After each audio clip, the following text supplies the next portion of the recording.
Okay, you guys are able to see my screen? Yes. Yeah, fine. So, yesterday we have seen till this multiple exception types, right? So, I've just written a small program. Yesterday we were not able to do this file input, right? So, it was the same file input stream. I just took some file which is not there in my head, right? I just wrote some small file, reader file actually. Yes, we'll come to this part when we actually come to um, files. It's a very simple program, and here what is important is I took two things, which is file not found exception, right? I just said no file and IO exception, because IO exception is something which is a parent of file not found exception, right?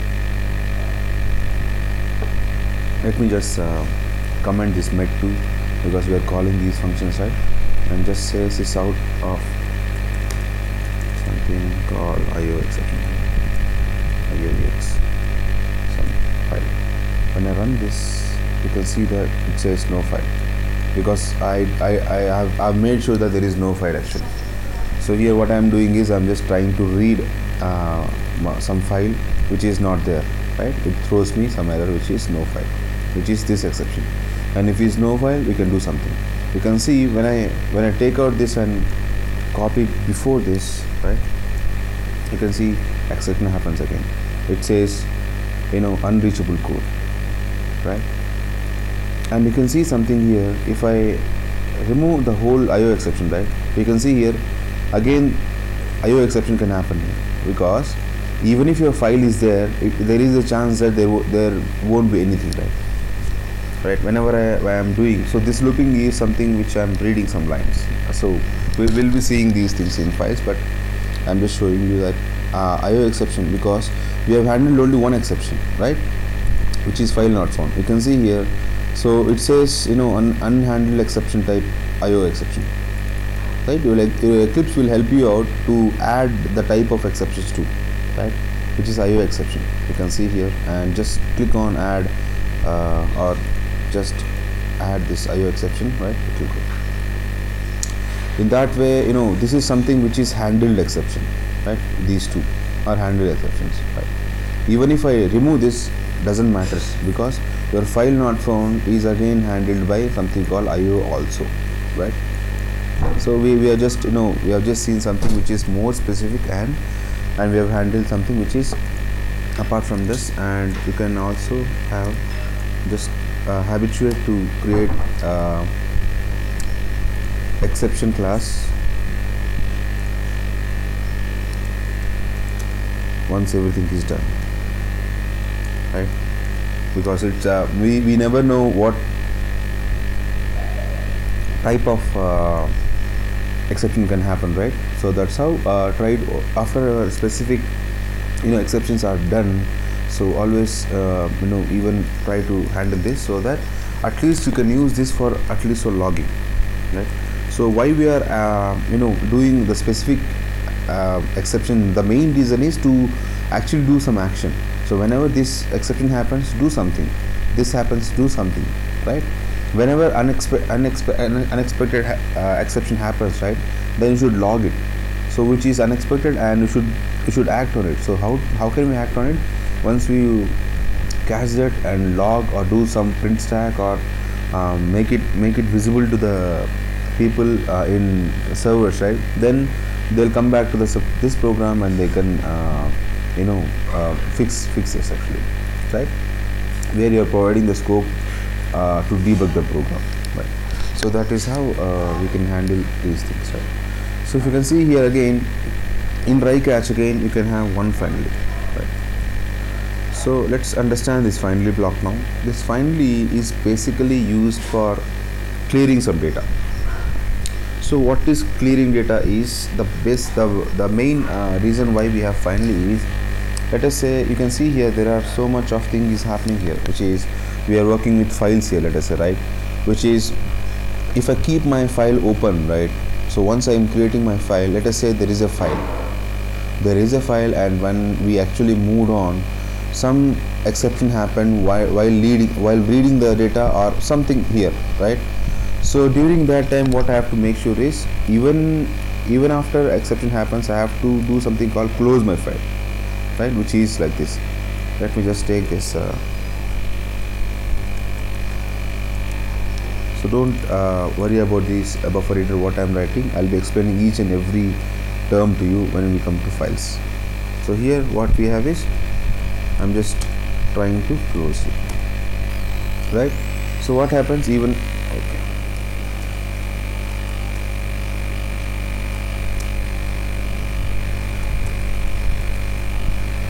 right, and it says add throws, I'll click the throws, right?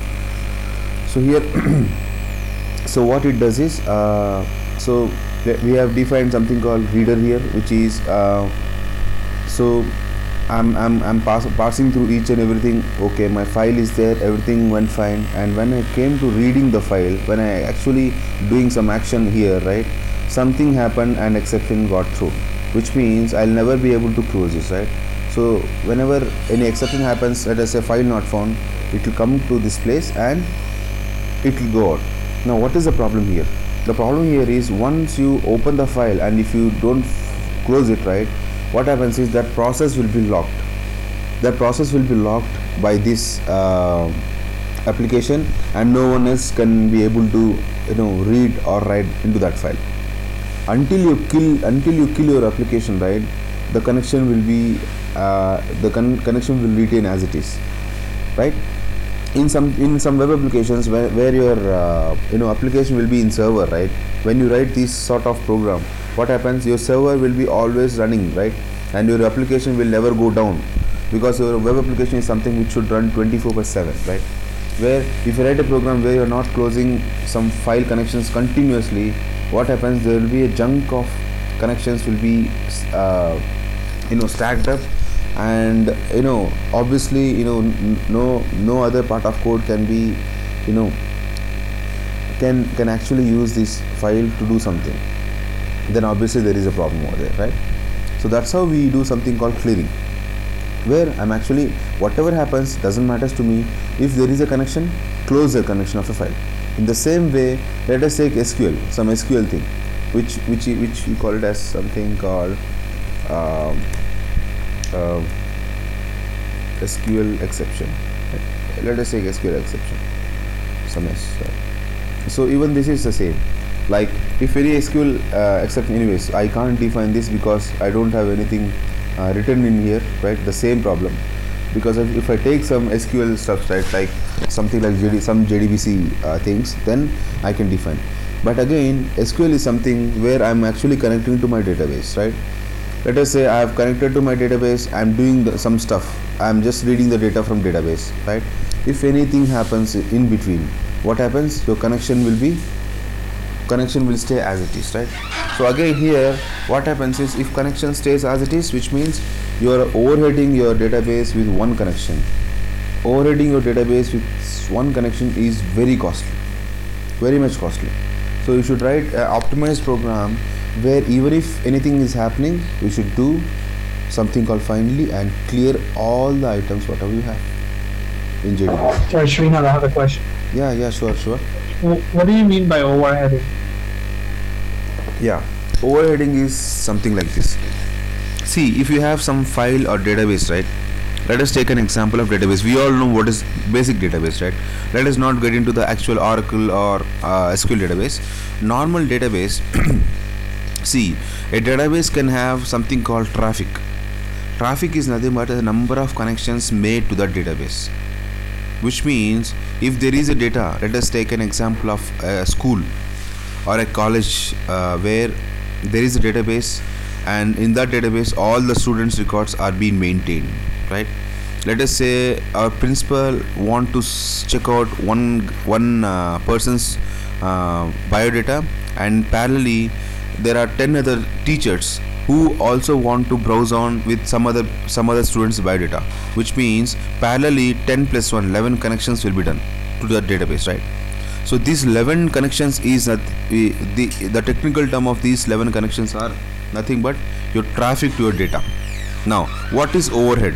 Overhead is nothing but whenever you have 11 connections, when it grows 11 to 20 to 100 to 1000, right, which means in 1000 connections is nothing but a traffic to the data. And if you are not disconnecting any 100 connections, which means those connections will block other people. How it will block other people? Now, each and every database will have something called maximum user connections, which means only few people's, I mean, let us say a database is allowing only 1000 peoples to connect. It won't allow more connections, let us say. It can be done. So all these things are done by something called DBAs, which is database administrators, right?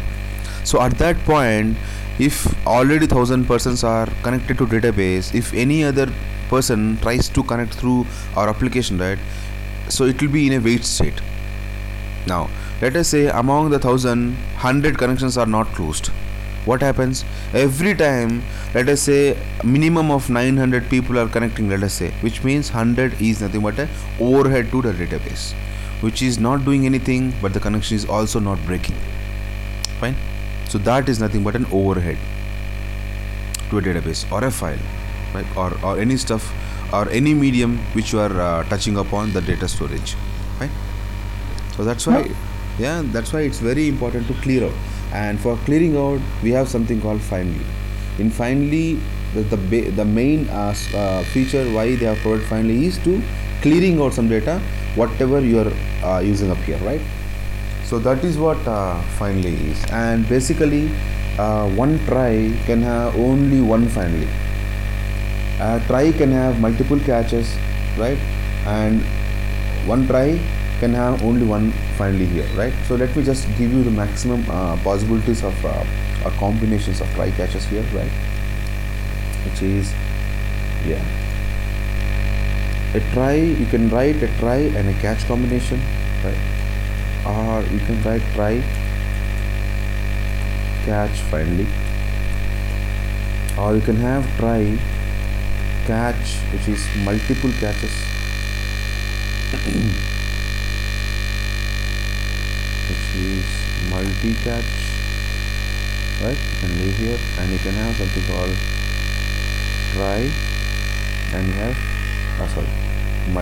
multiple catches, and finally, yeah, okay, try catch finally, multiple catch, and also you can have something called try and finally, right? You can have these combinations, right? So you can have it finally without a catch. It is possible. It is like this, which is, what's the purpose of having a try finally? yeah, even if, see, if so, try finally purpose is I don't want to handle any exception, let us say, right? Even if any exception happens, I don't want to do anything. I'm not bothered about anything, but I just want to clear whatever I'm taking, right? This can happen, right? The requirement can be anything, right, Ron? Like, so here, so let us say I'm not writing any catch over here, which means let us say I'm doing some calculation here. I don't know whatever is the calculation been happening, but I just want to close my SQL connection. That situation can happen, right? If you don't want to handle any exception, but if you want to clear some data, you can go for try finally, right?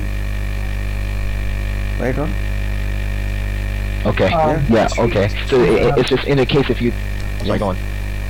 Oh, So- that's okay. Go ahead, Rob. You can go. No, I just wanted to confirm. So it's only in a case where you don't want to do any exception catching. You just want to simply close out. Exactly. Yeah. Okay. Got So it. here, Okay.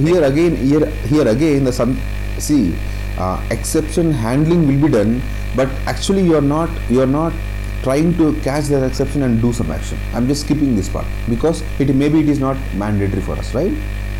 What is mandatory for us is just to clear out. That's it, right? Yeah. Yeah, Shiva. What was your question? Hello. My Yeah. question was, Yeah. when you say clearing, right? Mm-hmm. Yeah, can you hear me? Mm-hmm. Yeah. Sure. Okay, so when you say clearing, are you trying to stop that file, or what are you trying to do? See, exactly? clearing can be so many things, Shiva.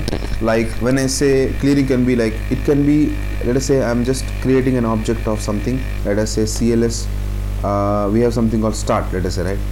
Obj is equal to now CLS start. Let us say, I'm just creating one class here. CLS start, right? So I just created one object of my class, right?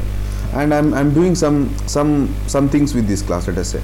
And what I want to do is I want to clear this class. How can I clear this? Which is, if I make something called obj is equal to null, which means what I'm doing is I'm nullifying this object. Even this action is a clearing action, right? Clearing is something which can be anything, like disconnecting a file, disconnecting an SQL, right? Nullifying your object, right? Anything. Or minimum, let us say if you have int I is equal to, let us say, some 45, right? Something. And you are doing something and you want to make sure that once this program is completely done, you don't want I to be 45. What you can do here, you can just do I is equal to 0, right? Even this is a clearing part, right?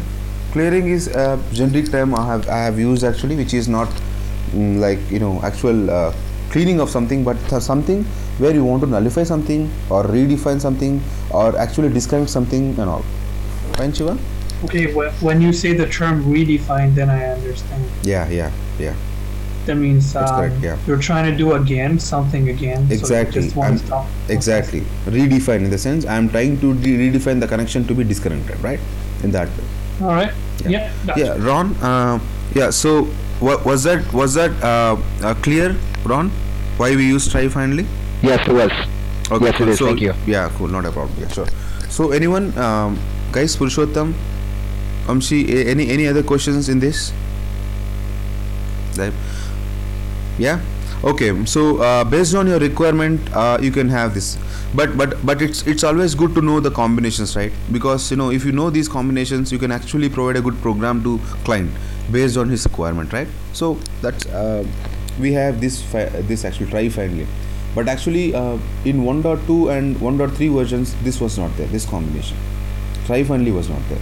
So all other combinations were there, and to have finally, the catch was must. In previous versions, I don't exactly know whether it is 1.2 or 1.3, but in previous versions this was not there. And anyways, from standard version 1.4 and 1.5, you can have one try and finally. Fine guys. So that is what combination it is. Now let us see the nested tries and catches, which is how we can go for that, right? So this is what we have a complete exception handling stuff, and how we have seen something called try catch. We have seen try catch finally, multiple catches and multiple catches finally, right? And try finally. Right. Now, so what is a nested? Whenever we say nested try catch, right? So now let us take this program itself. Now here I have something called file not found, right? Which is, we have just taken some program here, something in here, and what we are trying to do is, let me just expand this up so that we'll see only this part, right? Yeah, it's clear now. So we have something which is we just wrote some part of code here, and we have handled some exceptions, right? And we have handled multiple exceptions where we know that something can happen, right? Now let us say we got some exception called file not found exception, which is here. So in here, let us say if file is not found, I want to do some action, let us say, right? So that action, let me just take it as I have int I is equal to, again let me just take it as 20, right? Where there is my x here, int x is equal to some 0, right? Let us say it's 0. And what happens is, so internal to this program, by file I'm getting some x value, which is, let us say I'm getting some x equal to 20. So this x equal to 20 is I'm getting from file, let us say. And now whenever an exception happens, which means x is again 0, right? I want to do something, let us say, which is, and I just, okay, it is I is already here, that's why it's here. Let me just remove this I, or let me take it as int a, right? And what I want to do is int b is equal to my a divided by x plus, right? Here I'm doing all the action in one catch, right? Okay, sorry, a divided by x. So this x, I'm doing some calculation, so I want to do some action or calculation or some execution when an exception happens only, right? Now So what I am doing is I'm just trying to divide it by x now. So what can happen here? Again, there is a possibility that whenever I am dividing an integer with another integer which is dynamically being redefined or defined, so what I have to do? I have to catch something called arithmetic exception. So now what we can do, we can define separate try catch for here, which is try catch. Copy this up and place it here. Okay, where I want to go for arithmetic exception, right? And you can also have here catch exception, and you can have find. You can write each and everything whatever you can do in any level. But what is happening? So when this finally will run? This finally will run when this try starts, right? This finally will be surely executed to this part of code only. And when you wrote something called finally here, which means this scope is larger here. So this try, when it completes, right, this finally will be executed. And you have some small finally here when this exception happens, right? So when this exception happens, it will come here. I'm just doing something here, right? And x is being printed. Let us say among all we got some exception and x is not defined, which means what will be x? X will be something which is 0, right? Let's run this program and see what happens. Let us say I just said this is out, right? So nested exception happens, something. Nested exception happens, and what I want to do, I want to redefine my, okay, that's it, it will be fine. So what happens now? My file is not found, which means my error will come to this place, right? Now what I'm doing, I said no such file or no file, and again I'm starting some execution where my x, you can see x is 0 actually, right? And I'm not defining anything. I'm defining somewhere, but my exception will happen somewhere between this, where it is trying to read some file, right? It comes down and I'm just saying b. So let me just print b here. This is out of b here, right? And yeah, let us run this first and see what happens, right? And I'll say here this is out of, I'm in nested finally, right? And let me just copy this up and just say here I'm in main parent family, right? I'm just taking this up. Let me run this, clearing the file. Yeah, you can see the first ever thing which, so when exception happens, it will be no file first and no file. Now it went, it again came inside, and now the x value was 0, right? And what happened? Exception happened. That's why it didn't printed my b value, right? It came to directly to arithmetic exception, which happened in this part of my code, right? And when the exception happens again, it came inside and just printed nested exception happened, right? And immediately after this catch, it immediately went to the immediate final of this catch, try, which is I am in nested finally, right? Now if you can see the complete scope after this, which is we are in this catch. So once this catch is done, immediately my next finally will be executed, which is nothing but I am in parent family, right? So this is how we write something called nested. And again you can go one level, not one level, you can go any number of deeper levels.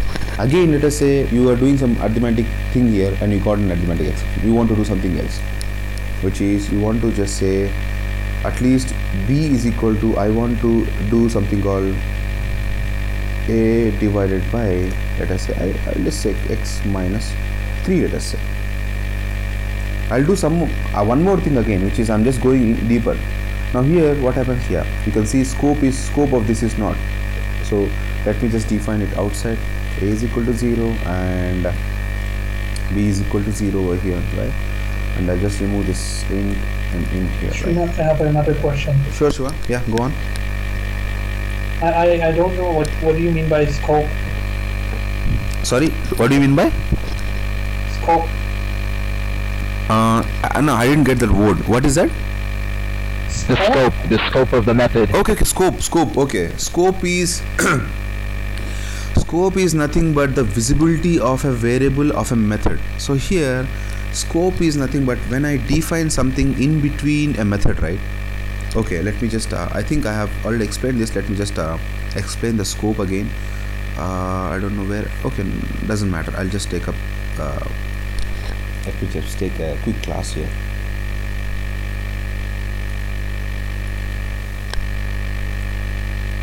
Let me just take some class where I'm just writing main. I just have public, right? Void, let us say n method 1, right? Let me just take copy and paste it. Yeah, I just have this thing, right? Method 1, method 2. I just have 2 methods now. See here, let us say I am defining my variable here, which is int I is equal to 10. First thing. Now Shiva, so when I define something which is on across the class, which means the scope of this variable is you can use this variable across any method of a class or any method of a class. Is that fine till here, Shiva? Can I use my I here, which is sys out? I can say I here, right? Can I use this? Yeah, I can use. Can I use it here? Sys out of my I. Can I use it here? I can use it. Okay, anyways, let it make it static, not a problem. Yeah, I can use it because this is something where I have defined in my class. So the scope of this variable can be in int. Now, when I define my int x is equal to 10 here or some 60 here, right? Can I use this x over here? Can I use this, Shiva? I don't think so. Yeah, because we cannot. Why? Because whatever variable is defined inside this flower brackets, which is now in this in current situation, this flower bracket is a method start and a method close, which means if you are defining something inside a method, you can use that only inside a you can use them only for that method. Now you can see what we have defined here is across the class. My class is here, my flower bracket started from here to here, which means this scope of this I became to the class scope, and this I can be used anywhere. Now when I define something inside a method, which means I am defining why I am defining a variable inside a method, I want to make sure my x should be used only in this method, right? Otherwise I can define this outside, right? If I want to make it as a generic or something which is accessible across, right, I can define it here, right? Now again what happened, the scope of this again became the class scope, but I don't want to do that. What I want to do is I want to define my x here so that no one else can be used. You can see here it says x cannot be resolved. Why? Because x is not defined, which means you can use x only to this method, which means the scope of your variable x is the method scope, which is you can use this only in one method, which is main method. Now if I define something here, int z is equal to some 90, can I use that in some other class, in some other method here? No. Why? Again the scope became confined to this method, so that is nothing but a scope. Now again when we come back to this, again scope changes here, which is now in here inside even method, let us say after doing all these things, let us say I am doing something called try catch, right? I have a small try catch here. Now let us say I have defined something called int a is equal to some 40, right? Can I access a outside this?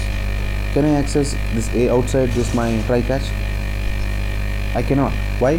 Again what we have done inside a method, again we created something called try catch, where your starting flower bracket and ending flower bracket will again define something called a scope. Now your variable scope a is only till your try start and try end, that's it, which means you can use a only in here. That's why you cannot use this outside your try catch.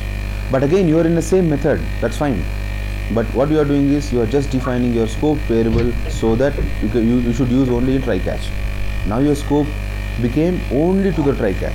The scope of this a is not across a method but only to the try catch. That's why you can see here it says again cannot be resolved to a variable. So that is nothing but a scope.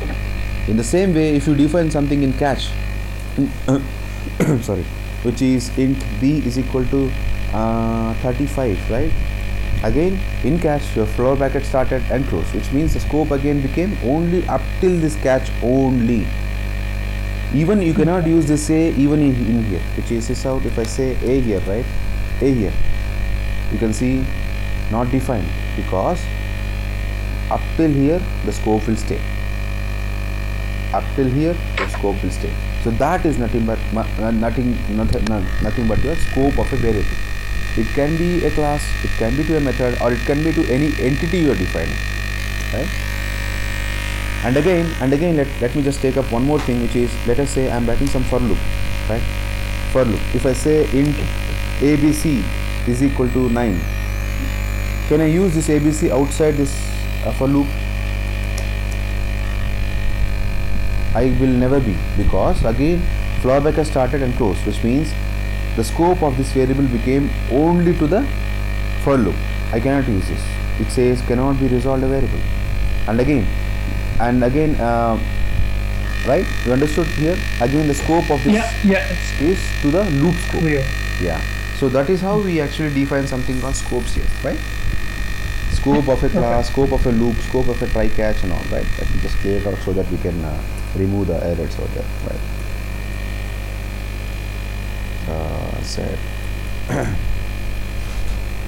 Okay, now whenever I say scope here, right? So why I was not able to get my b here, because I defined my int b inside the try catch. So that's why I was not able to do here, right? Yeah. Now let's move on. So what I want to do is, if we are getting any exception here, right, it got into here. I want to do some other action here. Again, what I'm doing, I'm just taking my a, doing some action, again dividing. Again there can be exception again here in between this. So again you can define again something called try catch inside this try catch, and place this inside this, right? And you can actually have your one more catch, which is catch of catch arithmetic exception, a open floor bracket, close floor bracket, right? And you can have some finding, right? So again, what we have done is we are doing even inner level try catch. Again, this try catch will be the scope only till this, right? Now again, here you can see again, okay, this is a duplicate variable. Yeah, because I already have a, right? Look, let me just take it a, right, something. And again you can see, if I have a here, I can also define a here. Why? Again the scope change. Even this is an argument, right? Even argument variable scope is same. This argument will work only up till this close and start and close, right? Now, so what is we are discussing here is something which is again nested here. Now we are doing something which is in between catch, which is again in between some other catch. You can do that. So in this level you can do anything you want, right? Again, let us say we came to finally, you feel that anything can happen in finally, just go for try catch again here, which is try catch again, keep the whole execution here, and exception handling, and again just say finally over here. Even if you are getting any exception in finally, you can also define a internal finally again, right? So up till any level you can go, but only thing is one try can have these combinations only, right? So here in finally you can do that. I don't want to catch any exception, you can do that, right? So in finally, if you are getting an exception, you are just straightforwardly saying, if you are getting an exception, just say I don't want to do any action, just do clear. That's it. Okay. Straightforward, right? So these combinations can be used in any level, which is each and every combination can be used in each and in every level. Okay. So that is what we have. I have two quick questions for you regarding that. Sure, Ron. Please go on. Yeah, okay. First question, could you also nest a try block within a try block? Yeah, sorry. Yeah, you can do that. You can do that. Okay, good. Yeah. The second question, so that means that, for example, let's imagine if you have a try block nested within a catch or finally, that means that if there's no exception thrown in the try portion, that means that the entire nested try will be skipped. Exactly. Over. Correct. Perfect. Yeah. Okay. If any exception happens here, you're right. If I say I is equal to I divided by 0, right? If I have a nested try here, again this will be skipped. Yeah, perfect. Okay. It doesn't matter whatever it is, right? It will just skip the whole statement here, right? Yeah. You guys understood, sir? Vamshi, Purushottam, what was the Ron's question? Yep. Yeah. Shiva, you understood? Oh, that? I didn't get it. Okay. I didn't get it. Okay, Shiva. So that was a good question actually. Ron asked something.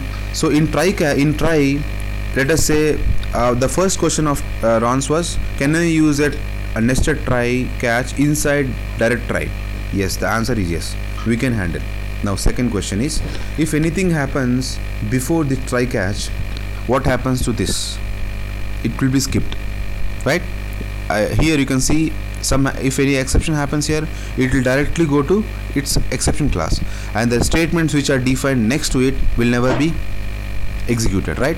It will be skipped. So that was the two questions. Shiva, you understood? But there's not. But Yeah. you're not giving any statement there, right? I can give. You're just trying to catch. No, I can give something. I am in nested. I can give. Oh, okay. You can define anything in here, right? Again, this becomes something which is separate exception class is started. You again started something else here, right? Yeah. See, if I say this, see here, what I'm doing is, let me just give this 3, and if I say sys out of I, let us say, I'm just saying I here, right? Now, let us say if inside this, what I'm doing is, I'm doing I is equal to again I divided by 0 again, let us say, right? So this is a good example again. Now, when I have my try catches started here, right? It came in, I just did I is equal to I divided by no exception. It will come to this. Now what happened here? Here exception happened at this place, which means this will be skipped and it will come to this exception, and it will come out of this try, and it will again start executing normally. First case. Second case, if any exception happens here, right, which means it doesn't matter whether you're applying try catch or anything, doesn't matter at all, because currently you are under this try supervision, right? Which means if any exception happens, it must and should go to the immediate catch, right? So that was the second case. Fine, Shiva. So it's going to the finally, right? Yeah, here at this case it is going to the finally. You can have a catch here. You can have catch, exception, right? You can have this, not a problem, right? Fine. Try. Can you run it? You want me to run it? One sec. Let me just clear out everything because we have written so many things in here. Okay, let me just run. So better, I'll do one thing. I'll just create ex2, right? It's messing up, right? Just to be more clear. Here's ex2, right? Yeah. So it looks good now. So let me just take a main try catch here, right? Where, let us say my scope, I'm taking in I is equal to 0, right? Or some 24 here. And yeah, inside what I'm doing is I'm doing I is equal to I some I divided by 2 first, right? Yeah, and I just say sys out of master or main methods exception, right? Exception here. Now let's go and say try catch here, and after this I'll just say sys out of my I, right? Now in this try and catch, what I'll do, I'll just try to do I is equal to I divided by 0, right? 0 again, and I'll say sys out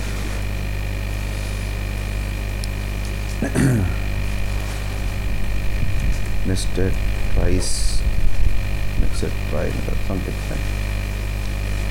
Yeah, so the same thing we have just imaged out here, try catch, and inside we have something called try catch. Now the exception will happen here. No, let me just say sys out of, let's say I am in nested try, right? And just say after this I just say I am in main try, right? I'm in main try and I'm in nested try. I'm printing after the whole thing is done. I'm printing something which is I, right? Now first take out I is 24 and I just said I is equal to I divided by 2. Let me run this first. Yeah, if you can see here, I'm in main try, so execution started from here, it came here, it just said I am in main try. Yeah, perfect. Until here nothing has been gone wrong. Now it will enter your next try. It says I is equal to I divided by 0. A problem occurred here, which is it will directly go to the immediate catch. It went here and it just said nested try method exception, right? And it came to this sys of I. So what was I? It was this I is equal to I divided by 2, which is 12, and it printed 12, right? Which means exception happened inside this. Now second case, let me just say 0 here and 2 here, which means I should get an exception here and should directly go to, it will never execute any of these statements and it will directly go and say main methods exception, right? Let me run this. You can see main methods exception. It didn't even enter something called next line. Directly it just skipped each and everything because this tries exception is this. It went right. So this is what it would go to the last catch, right? Exactly. It will go. Whatever you're trying to. Correct. Yeah. Fine. Was that clear, Shiva? Yeah, it's good. Okay. It's good. Okay. Fine. Sure. So Ron. So I hope that's fine, right? Nested. Yes. Yeah. Fine then. So this also holds good even wherever you define. Even if you define here inside your catch, right? It holds good again. Doesn't matter where you're defining, right? It holds good at any place you want, right? Any nested you are saying it will the same pattern will be reappearing everywhere, right? So that is what we have, something called nested try catch, right? And you can use any of the combinations for your exception handling, right? That's how. So this is what we have, something called exception handling we have. And finally I just want to give some flow diagram, like how actually you can do, but anyways I think this is fine. Let me just take up on presentation.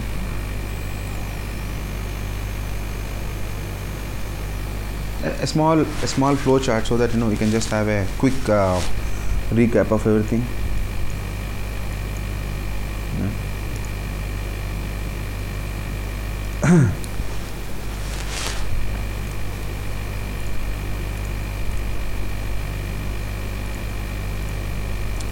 Yeah, fine. So let us say in a code you are putting something called let us say you have try and catch. So whatever code whatever flowchart we are giving inside, so that is under try catch, let us say, right? Now when you write a try catch, so there is a possibility that you can have something called handle exception. Handle exception in catch. Let us say you want to handle exception, right? Now let me just say if it is yes, there can be two things, right? It can be yes or no. Therefore I have just taken some rhombus here. So if it is yes, which means you have to handle your exception, which is inside catch you will be doing something. Here what we are doing is we will handle something in catch block. Now in this catch block, again once you go to the next step, what can happen is you can have multiple catches, which is, let us say I have multi catches, which means again your loop will be running out, which means if any exception happens, just catch it out, run here. No, I want to handle multiple catches, which is go back and see which is the specific catch you want. Once this block is done, right, it will go to next step, which is if I don't want to go for multiple catches, what it will go and execute your finally. If you remember your finally, now after catch you have something called finally, right? Now here, once your finally is done, which means your finally, in the sense it will go here. If you are defined your finally, which means do you have a finally or not, that is this rhombus, which means if it is no, what it does, it will just go and end your program, and if it is yes, so what it does, it will clean something, it will clean up and just go to the end, right? So that's what happens. And here, if you don't want to handle anything, right, which means we just said something called try finally. In no case, two things can happen, either this or directly, right, go and end your program, right? So anything can happen here, right? So this is what we have, something like try catch, where if you want to handle something, write a catch. If you don't want to handle, if you want to handle only finally, you can define that, right? And if you don't want to use any try catch, directly go and end program. That's it, right? A small flowchart where you can have different combinations of try catch and finally, and how to clean up finally and end your program, right? So that's what we have in here. Like over here, now let's go back to our program. Yeah, so this is what we have in complete try catch, exception handling here. And this exception can be of many types, like we have arithmetic exception, null pointer exception. All these things are exception classes again, so you can get all these things from a list of these class exceptions, right? And yeah, that's what we have, something called exceptions now. So we haven't seen one thing, which is array out of index, right? Anyways, let us just check out that one last exception class, right? Let me just remove this.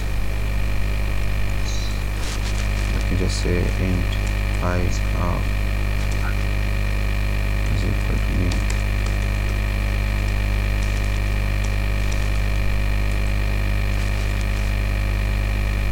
Right. We have seen this, but we haven't seen the specific one. But yes, let me just say I of 0 is equal to 12, I of 1 is equal to 14, right? And what I'll say, I'll just say I int z is equal to I of 3 divided by I, let us see. So sorry, let me do the x. Again the scope changed, right? So yeah, that's what it is, right? So we are doing something which is we are catching something array out of bound, right? Let me just catch it out. Catch of array index out of bounds of exception, right? Which is some a, right? You can handle this, and you can just say this is out of array out of index.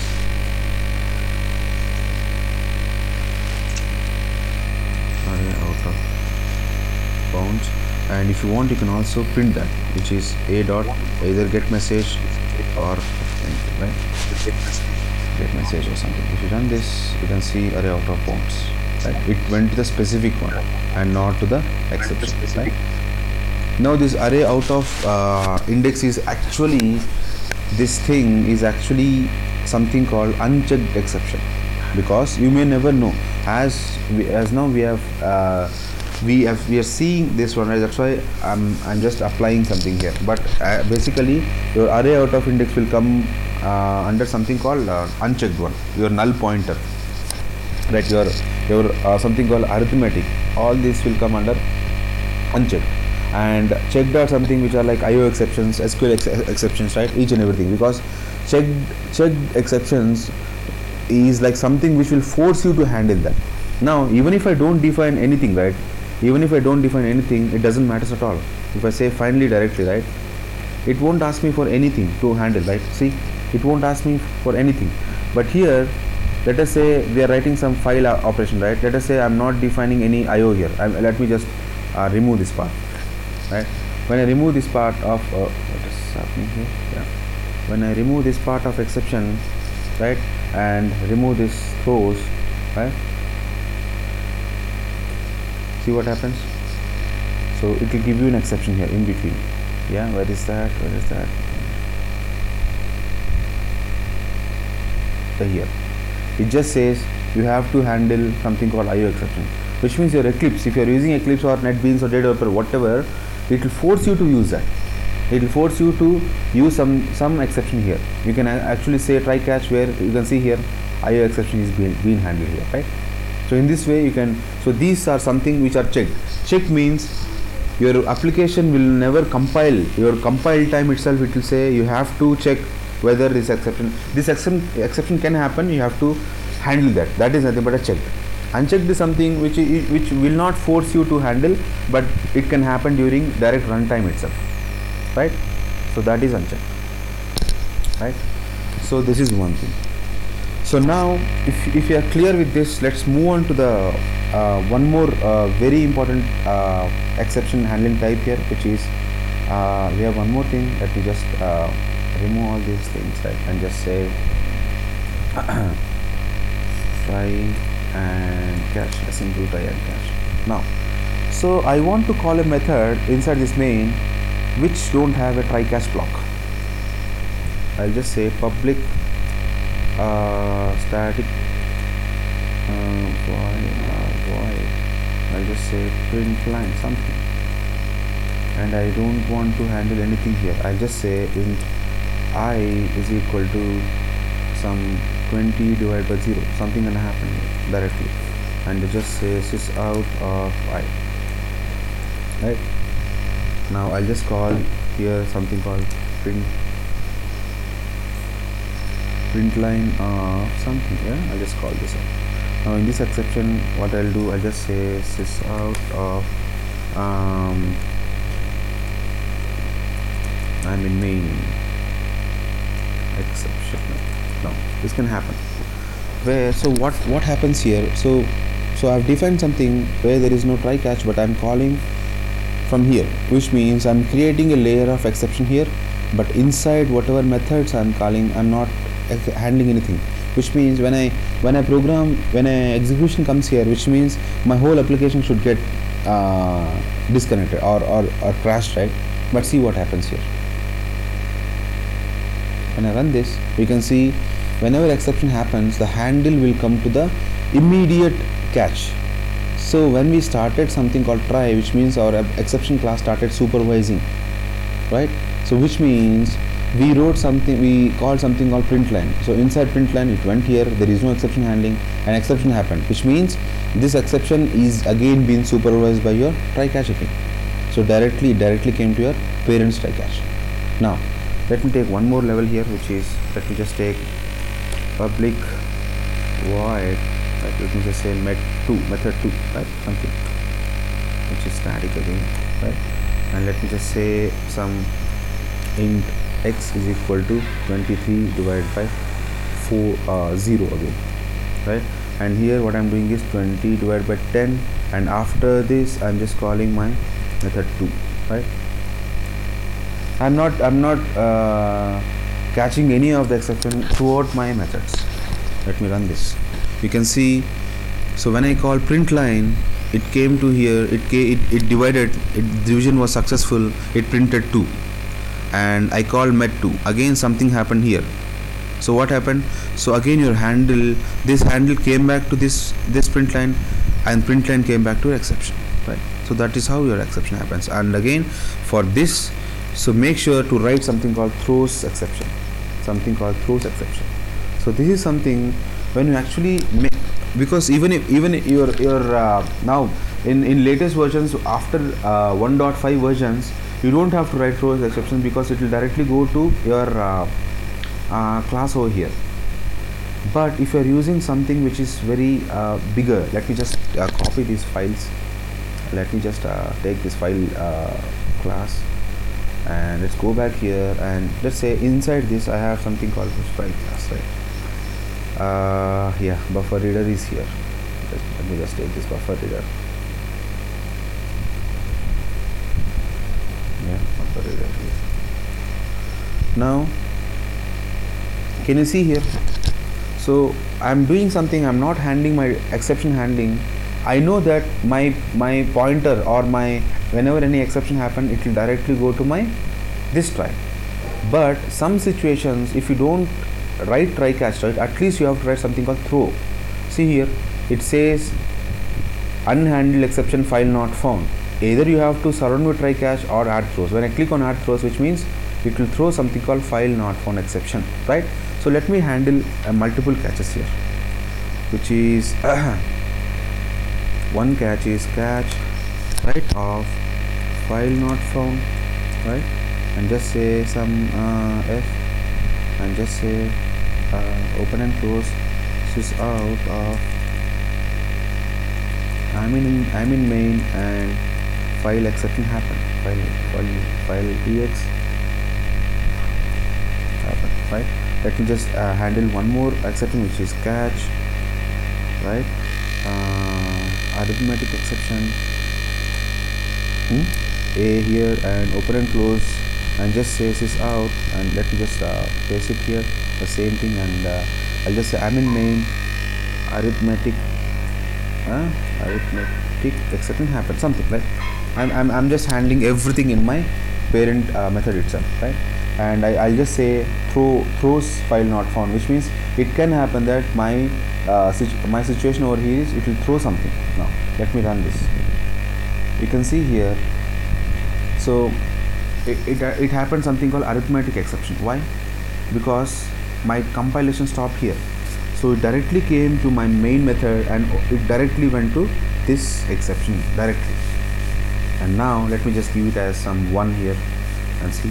When I run this, you can see file exception happened, which is I got some exception here, which is a file exception, and it went here and it just say file exception happened. If you want to see what is the exception, just say plus e dot get message.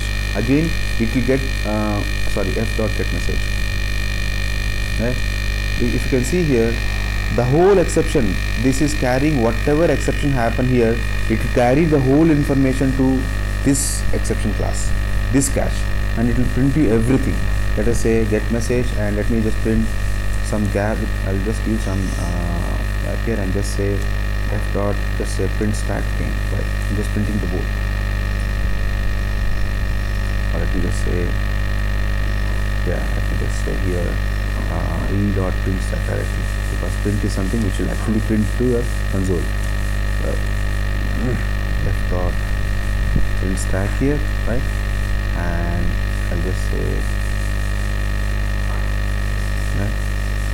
So let us run this and you'll see, yeah, that it got the whole information, complete information from here. It just said I'm in file exception, and what is the type of exception? This file system cannot find the specified path, and it gave me complete path where it was in main, in met2 println method and main, which is, you can see here, it was the actual exception happened in met2, which was called from println and which is called from the main. The whole information will be carried out. So where you are seeing that you are handling your exception only in one method and you are doing different operations in here. And again, this holds good even across the classes. It holds good. So what is across the classes? Let me take one more class here, new class, let me say CLS ex3, right? Where, let me just say, I'm just writing some public method which is void, let me just say diff class, some different class method, different class or different method 1, and just say int I is equal to some 90 divided by 0.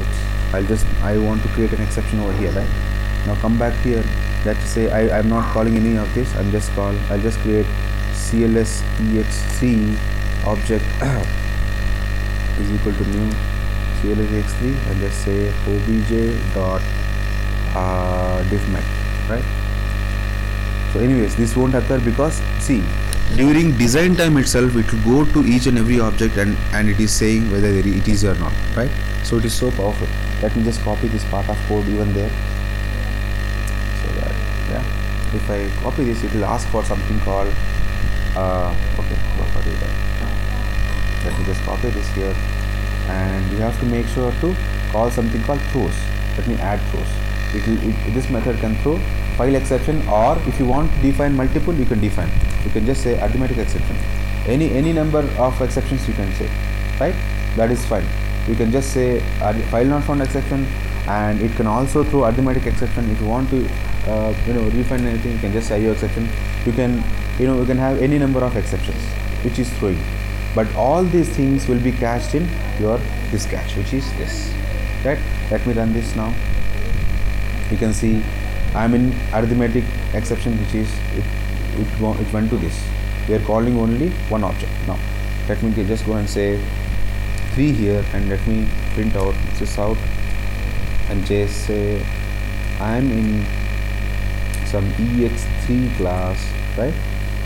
And just say this out of I value, which is I, and let me just run this out. You can see, right, everything got.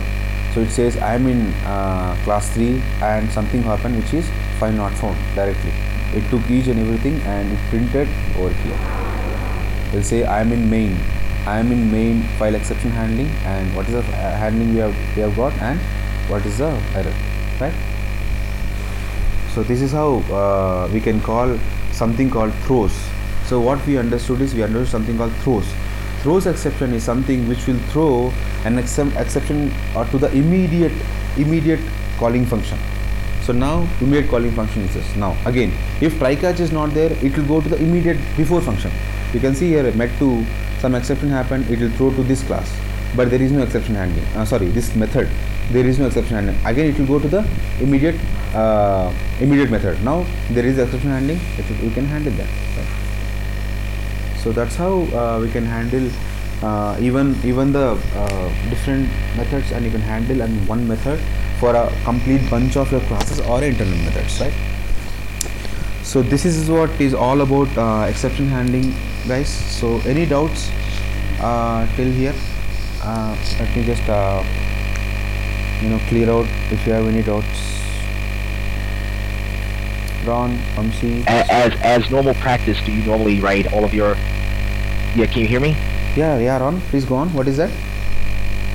Yeah. As normal practice, do you normally write all of your methods in try-catch blocks, or like how do you know? Do you yeah, go along, like if yeah, in real time what I do is I write try-catch in each and every method. So I never use this, but sometimes yes, sometimes in few functions. So let us say I have some few small functions which will give you some arithmetic, right? I don't want to write try catch in those methods. What I'll do instead of that, I'll just write some throw and I'll handle in a main method.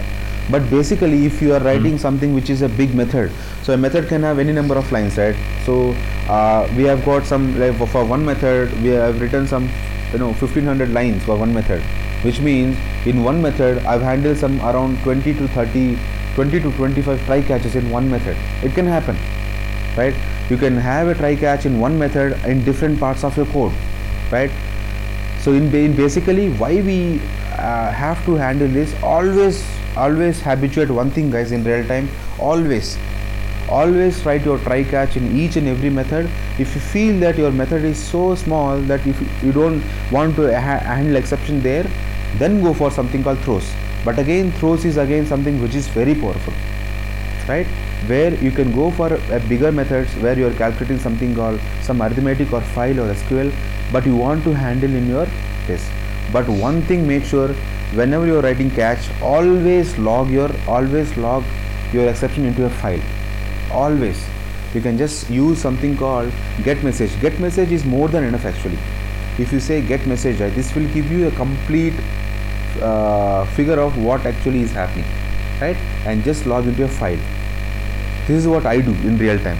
Whatever application or whatever class I create, right, I'll be pointing to one file where I'll be logging each and every part of my code, or part of my exception, or part of my action, whatever I'm doing, right? So tomorrow that is a good programming actually. Tomorrow let us say, see, it is not like as we are working for a corporate, right? We will not be in that company forever, right? So you should give a product in a way that even if someone else is coming, they should be able to work out with your program. And if any exception is happening, if let us say a bunch of new people came, and if they want to debug your program, right, then it should give a good feasibility for them to debug. So how we can give good feasibility? By logging, because they can't go and check each and every line of your code, right? But if you log something into a file, it will be very helpful for them. So basically we do that. So you can use both of them, not a problem. You can use I can say you can use some 20 to 30% of your direct classes where there is no try catch, and I basically go for that actually. Yeah. And if you want to make sure that wherever in your complete application, if you want to make sure that there are only few sensitive areas where there are very few sensitive areas where you want to handle exceptions, like if you have 100 methods but you don't want to go to each and every method, right? Then you can go for something called throws. Yeah, that will work out. Fine. So is that making sense, Ron? Yes. Yeah, fine. Hey, Srinath, when you say logging, what do you mean? So logging is something which you are writing to file. Writing to file in the sense, so each and every application will have its own logging files. It's a simple file, like we write to a file, right? So we write something to a file, we create a file and write something, right? So here I've used some file class, let us say, right? So what I'm doing, I'm reading my file, right? In the same way, you see some writing a file. Okay, don't worry, I'll be explaining the logging part when we actually come to files. Don't worry, I'll be explaining that. Logging part you will understand when we actually come to something called file streams, right? I'll explain to each and every term there. Okay. Yeah, is it Vamsi? Yep. Okay, right? You'll get those things in there. Fine. Any other questions? Shiva, Surendra, Purushottam, is it clear? Yeah, it's okay, but I have to watch. Yeah, I have to watch it again. One more time. Yeah, sure. You can just go through the complete video. I hope you have learned something today, which is worthful, right? So I'll just share you the same. I think you have already shared this video, right, Purushottam? Hey, Srinath, I have a question here. This is a general question. Sure. Vamshi, is it Vamshi? Yeah, this is Vamshi. Yeah. Sorry. Please go on. I cannot play files on my computer. I have a Mac. Okay. I know that XeSC, SC files are Windows recorded files or something. So, okay. So I so you can do one thing. You can do for it, but I can. You can do one thing, Vamshi. I think you can find a converter if you have. I think the Mac already have a converter, right? It have got converters from Windows Media Player supported files to something called MP4 or some other files actually, or you can convert to AVI as such. Or let me give you some solution, right? Don't worry. Let me give you some solution. Not to worry. Yeah, I'll give you some solution to. I bootcamped my Mac, so I already have Windows, and I rarely use Windows these days. But I can port these files to Windows, and I'll watch it there. If it is possible, then it will be fine. Or if you want me to give some solution, I can find out some solution to run in Mac too, right? Not to worry. Yeah, sure. Right? Thank you. Okay. Yeah, sure. So that's it, guys. So this will be our complete exception handling and part of this, right? And let's meet up tomorrow. I think tomorrow you guys will be coming out, right? Tomorrow, tomorrow is Friday. I won't be attending the class tomorrow. Shiva? Okay, not a problem. I won't be attending. Okay, not a problem. I'll share a video with you. And anyways, we don't have day after tomorrow and after that, right? Saturday, Sunday. So let's meet up tomorrow. I'll share you the video. Fine. Okay, guys, then. Not a problem. Yeah, sorry for taking 10 minutes more. Yeah. No, it's okay. Yeah. So I hope you have learned something. Yeah. Okay, then Purushottam, Vamshi, and everyone. Yeah, I'll see you guys tomorrow. Fine. Bye bye. All right. Have a good day. Okay. Bye. Bye. Bye.